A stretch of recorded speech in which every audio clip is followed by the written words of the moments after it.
Good morning to everybody and welcome to Jim's 5 a.m. Club.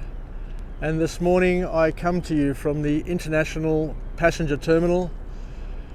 It's a beautiful morning. The Opera House is silhouetted against the horizon there.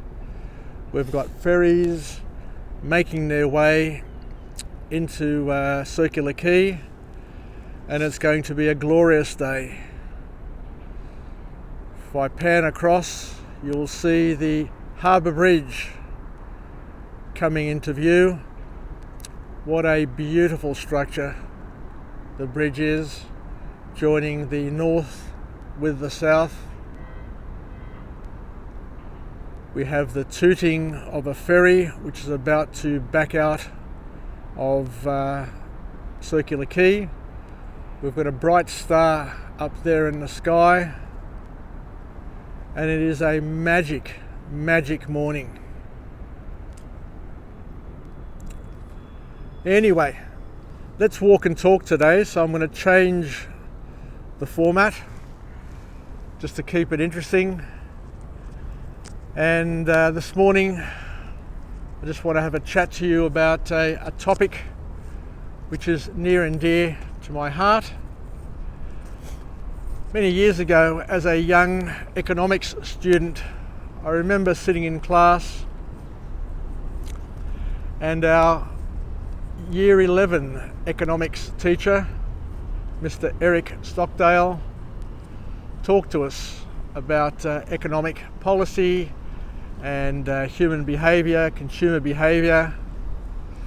And I distinctly remember him one day telling us about the ratchet effect.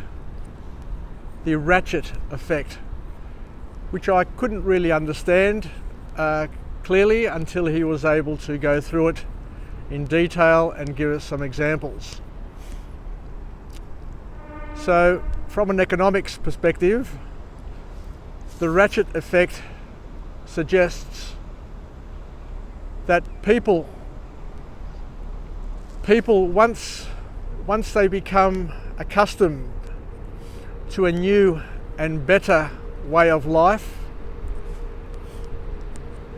or accustomed to habits which give them pleasure, once they get to that point, it's like they are ratcheted up and they can't go back down to the way they used to be, or back to the lifestyle they once had. So you often hear of people who are upwardly social and economically mobile. People who, as they earn more income, as they make more money, they grow their circle of friends, they buy bigger and better cars, they travel to new and better and wonderful destinations.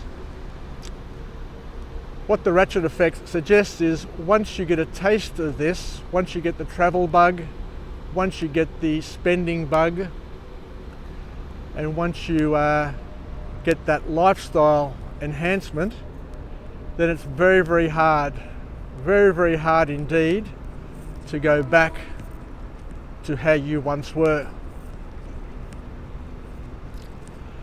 So where does this take us? Basically, it suggests or reminds us that we need to be careful with what we reach for and what we search for, because once we get it, then the thirst to do more and more, bigger and better, will keep us, keep our nose to the grindstone and keep us imprisoned in continuing to do the same thing over and over again, to do better, to get more, and basically to build an unquenchable thirst for things that we can never probably fully be satisfied with. As I'm getting older, I'm starting to realise that being simple in your tastes, being simple with the people that you surround yourself with, in a way is a luxury, because if you strive for too many things all at once, you may end up like the fabled Icarus, flying and flying so high that the wax on your wings melts and you come crashing down to reality, and suffer the consequences. Over the years, I've worked for many wonderful corporates, and I've had the good fortune to have worked for many great leaders, and many people that I've worked with always say, stay grounded,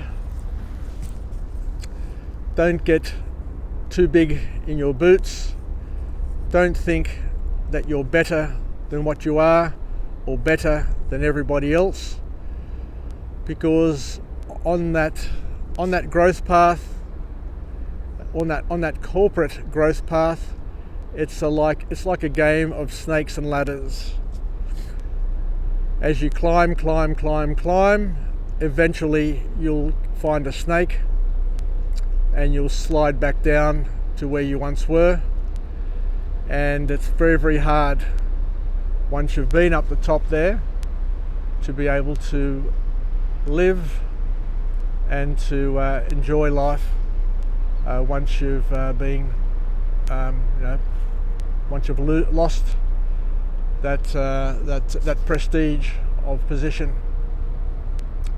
So the life lesson, I guess, for all of us is to be balanced, to be humble, and to not get carried away with our self-importance, because at the end of the day, we're just like everybody else. Now, the people that you look down at, the people who you don't consider to be all that significant in your life, end up being the people who you probably spend most of the best times with anyway. So cherish your friendships, cherish your relationships, and by all means be ambitious, but don't be overly ambitious and forget your roots. I guess that's probably it for me on this topic, but as you can see, it's another beautiful morning here in Sydney. There's a lot of growth and development happening, and sometimes I reminisce and I say, yes, this growth and development is great, but I miss the old Sydney, how it used to be a little bit warmer, a little less formal, and a place where everybody felt that they fitted in. But this is progress. We're going to move with the times, else we fall behind. Let me show you the moon up there, beautiful full moon. So let's finish off with a positive affirmation. I'm alive, I'm well, and I feel great. To all my friends and family, stay connected, stay relevant, and let's spare a thought, and let's remember to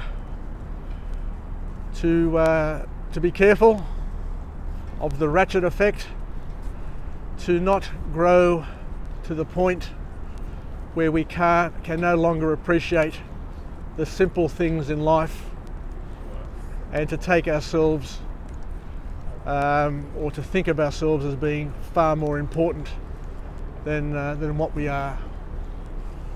Take care, have a great day, and until tomorrow, 5 a.m, I'll be coming to you from another wonderful location showcasing the beauty of Sydney, the beauty of New South Wales, or the beauty of whichever suburb or place that I end up finding myself in.